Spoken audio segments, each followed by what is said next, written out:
মোহতারাম, আমাদের সমাজে প্রচলিত একটি বিষয় আছে, মানুষ বলে থাকে ভালো মানুষ বেশি দিন বাঁচে না। এই কথাটি সঠিক কিনা? আসলে হায়াত আর মাউত আল্লাহ রাব্বুল ইজ্জাতুল জালাল তাকদীরকে দুইটা ভাগে ভাগ করছেন। একটা হচ্ছে আল কদর ও কদরান, একটা মুবরাক, একটা মুআল্লাক।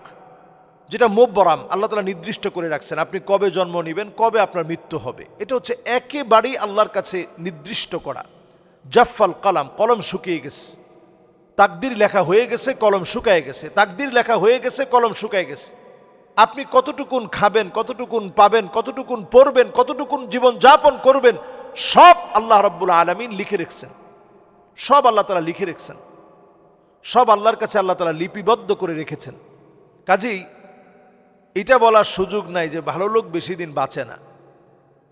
হায়াত, নবীজি বলছেন আমার উম্মতের হায়াত হবে বাইনা সিত্তিন ওয়া সাবঈন। নবীজির উম্মতের হায়াত হবে বাইনা সিত্তিন ওয়া সাবঈন, ৬০ থেকে ৭০-এর মাঝামাঝি। হ্যাঁ, এর চাইতে বেশি হইতে পারে না, হইতে পারে। একটা বুঝানো হইল যে আমার উম্মত ৬০ থেকে ৭০-এর মাঝামাঝি হায়াত পাবে। এটা একটা মিনিমাম রেঞ্জ বোঝানো হলো। এই উম্মতের জন্য ৬০ থেকে ৭০ নবী করিম সাল্লাল্লাহু আলাইহি সাল্লাম জানিয়ে গেলেন। হ্যাঁ, জীবনের একটা সময় থাকে, সবিয়ুন, শিশুকাল, মায়ের পেট থেকে দুনিয়ায় আসার পর থেকে নিয়ে 10টা বছর পর্যন্ত, এই সময়কে বলে সবিয়ুন। এই সময় আল্লাহ তাআলা কলমটা বন্ধ রাখেন। এরপরে একটা সময় আসে গোলামুন, 15 থেকে, এই 10 থেকে নিয়ে 15 বছর পর্যন্ত, এই সময়টাকে বলে গোলামুন। এরপরে 15 বছর থেকে নিয়ে একেবারে 40 বছর পর্যন্ত, এটাকে বলে শাবুন বা শাবাব, চির যৌবনের বয়স। এরপরে একটা বয়স থাকে, আরবিতে এটাকে বলে মুদ্দাতুল কুহুল, 40 থেকে নিয়ে 60 অবধি, চোখের নিচে কালো দাগ পড়ে যাওয়ার বয়স।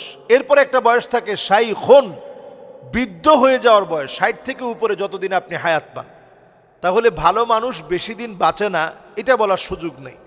হায়াত আল্লাহ রাব্বুল আলামিনের কাছে একেবারেই লিপিবদ্ধ, এর চাইতে বাড়ানোর কোনো ক্ষমতা কারো হাতে নেই। আবার কবে আপনি মৃত্যুবরণ করবেন এটাও আল্লাহ রাব্বুল ইজ্জাতুল জালালের কাছে একেবারেই লিপিবদ্ধ, এটা কেউ বাড়ানো কমানোর কোনো সুযোগ নেই। মুআল্লাক কিছু বিষয় আছে যে আপনি অসুস্থ, কবে সুস্থ হবেন, হয়তো আপনি সুস্থ হওয়ার বিষয়টা আল্লাহ তাআলা আপনার কোনো একটা আমলের দ্বারা সহজ করে দিবেন। এরপরে আপনার হয়তো একসময় টাকা পয়সা ছিল না, আল্লাহ তাআলা আপনাকে টাকার ভিতরে বরকত দিয়ে দিচ্ছেন, হঠাৎ একটা আমলের কারণে আল্লাহ তাআলা দিয়ে দিতে পারেন। একটা বিপদ আল্লাহ তাআলা লিখে রাখছিলেন যে এইখানে একটা বিপদ হবে। তো মুআল্লাক ভাগ্যটা হচ্ছে এমন, আপনার কোনো একটা ভালো কাজের দ্বারা আল্লাহ তাআলা সেই বিষয়টাকে হয়তো সহজ করে দিলেন। বড় একটা বিপদ ছিল, ছোট করে দিলেন। জানের বিপদ ছিল যে আপনি হয়তো একটা অ্যাক্সিডেন্টের কবলে পড়বেন, ওইটা না করে হয়তো গাড়ির মধ্যে একটু টোকা লাগছে, এটা দিয়ে আল্লাহ তাআলা আপনাকে হেফাজত করে ফেলছে। এইরকম আল্লাহ রাব্বুল ইজ্জাতুল জালাল সব কিছু লিপিবদ্ধ করে রেখেছেন। এই জন্য আমরা বলি ওয়াল কদরি খাইরিহি ওয়া শাররিহি মিনাল্লাহি তাআলা, যে আল্লাহর কাছে এই বিশ্বাস রাখতে হবে ভাগ্যের ভালো আর মন্দ সব আল্লাহ তাআলার পক্ষ থেকে নির্ধারিত হয়ে থাকে। কোরআনুল কারীমের একটি আয়াত বেশি বেশি আপনারা পড়বেন, তাহলে বুঝবেন যে আল্লাহ তাআলা এগুলো কিভাবে নির্ধারণ করেন। ওয়া ইয়ামসাসকাল্লাহু বিদুররিন ফালা কাশিফা লাহু ইল্লা হু ওয়া ইয়ামসাসকা বিখাইরিন ফাহুয়া আলা কুল্লি শাইইন কাদির। সব কিছু আল্লাহর হাতে। আল্লাহ যদি কোনো কল্যাণ চায় আপনি কল্যাণ পাবেন, যদি আল্লাহ না চান তাহলে আপনি কল্যাণ পাবেন না। এই জন্য সকল বিষয়ের কল্যাণ আল্লাহর কাছ থেকে কামনা করা। তবে হায়াত যদি কেউ বাড়াতে চায়, ছোট্ট একটা আমল আছে। হায়াত বাড়ানোর অর্থ কি?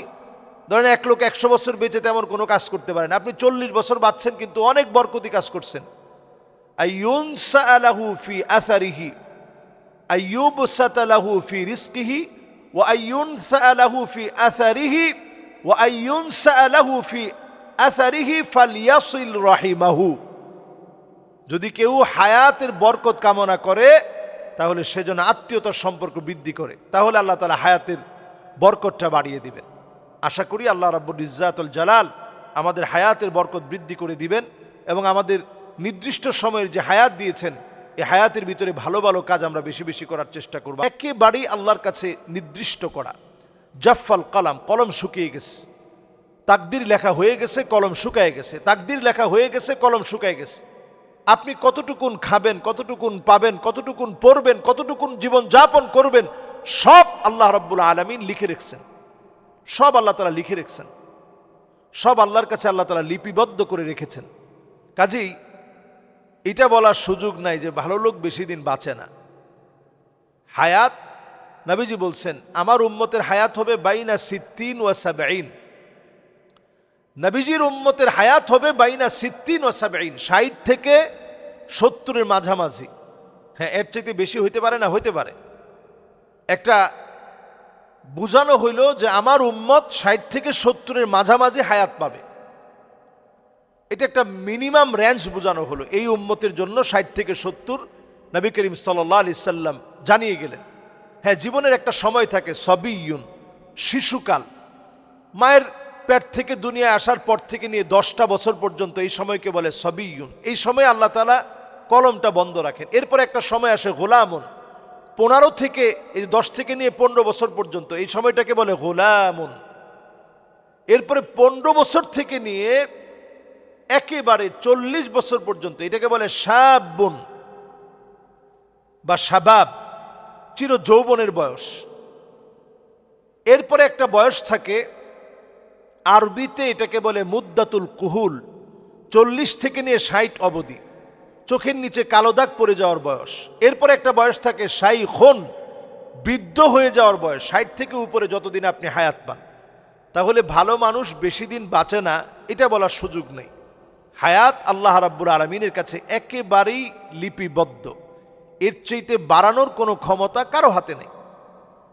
আবার কবে আপনি মৃত্যুবরণ করবেন এটাও আল্লাহ রাব্বুল ইজ্জাতুল জালালের কাছে একেবারেই লিপিবদ্ধ, এটা কেউ বাড়ানো কমানোর কোনো সুযোগ নেই। মুআল্লাক কিছু বিষয় আছে যে আপনি অসুস্থ, কবে সুস্থ হবেন, হয়তো আপনি সুস্থ হওয়ার বিষয়টা আল্লাহ তাআলা আপনার কোনো একটা আমলের দ্বারা সহজ করে দিবেন। এরপরে আপনার হয়তো একসময় টাকা পয়সা ছিল না, আল্লাহ তাআলা আপনাকে টাকার ভিতরে বরকত দিয়ে দিচ্ছেন, হঠাৎ একটা আমলের কারণে আল্লাহ তাআলা দিয়ে দিতে পারেন। একটা বিপদ আল্লাহ তাআলা লিখে রাখছিলেন যে এইখানে একটা বিপদ হবে। তো মুআল্লাক ভাগ্যটা হচ্ছে এমন, আপনার কোনো একটা ভালো কাজের দ্বারা আল্লাহ তাআলা সেই বিষয়টাকে হয়তো সহজ করে দিলেন। বড় একটা বিপদ ছিল, ছোট করে দিলেন। জানের বিপদ ছিল যে আপনি হয়তো একটা অ্যাক্সিডেন্টের কবলে পড়বেন, ওইটা না করে হয়তো গাড়ির মধ্যে একটু টোকা লাগছে, এটা দিয়ে আল্লাহ তাআলা আপনাকে হেফাজত করে ফেলছে। এইরকম আল্লাহ রাব্বুল ইজ্জাতুল জালাল সব কিছু লিপিবদ্ধ করে রেখেছেন। এই জন্য আমরা বলি ওয়াল কাদরি খাইরিহি ওয়া শাররিহি মিনাল্লাহি তাআলা, যে আল্লাহর কাছে এই বিশ্বাস রাখতে হবে ভাগ্যের ভালো আর মন্দ সব আল্লাহ তাআলার পক্ষ থেকে নির্ধারিত হয়ে থাকে। কোরআনুল কারীমের একটি আয়াত বেশি বেশি আপনারা পড়বেন, তাহলে বুঝবেন যে আল্লাহ তাআলা এগুলো কিভাবে নির্ধারণ করেন। ওয়া ইয়ামসাসকাল্লাহু বিদুররিন ফালা কাশিফা লাহু ইল্লা হু ওয়া ইয়ামসাসকা বিখাইরিন ফাহুয়া আলা কুল্লি শাইইন কাদির। সব কিছু আল্লাহর হাতে। আল্লাহ যদি কোনো কল্যাণ চায় আপনি কল্যাণ পাবেন, যদি আল্লাহ না চান তাহলে আপনি কল্যাণ পাবেন না। এই জন্য সকল বিষয়ের কল্যাণ আল্লাহর কাছ থেকে কামনা করা। তবে হায়াত যদি কেউ বাড়াতে চায়, ছোট্ট একটা আমল আছে। হায়াত বাড়ানোর অর্থ কি? ধরেন এক লোক 100 বছর বেঁচে তেমন কোনো কাজ করতে পারেন, আপনি 40 বছর বাঁচছেন কিন্তু অনেক বরকতি কাজ করছেন। আইয়ুনসা লাহু ফি আসারিহি আইয়ুবসাতা লাহু ফি রিজকিহি ওয়া আইয়ুনসা লাহু ফি আসারিহি ওয়া আইয়ুনসা লাহু ফি আসারিহি ফালইয়াসিল রাহিমাহু। যদি কেউ হায়াতের বরকত কামনা করে তাহলে সেজন্য আত্মীয়তার সম্পর্ক বৃদ্ধি করে, তাহলে আল্লাহ তাআলা হায়াতের বরকতটা বাড়িয়ে দিবেন। আশা করি আল্লাহ রাব্বুল ইজ্জাতুল জালাল আমাদের হায়াতের বরকত বৃদ্ধি করে দিবেন এবং আমাদের নির্দিষ্ট সময়ের যে হায়াত দিয়েছেন এই হায়াতের ভিতরে ভালো ভালো কাজ আমরা বেশি বেশি করার চেষ্টা করব। আল্লাহ তাআলা তৌফিক দান করুক। আসসালামু আলাইকুম ওয়া রাহমাতুল্লাহি ওয়া বারাকাতুহু।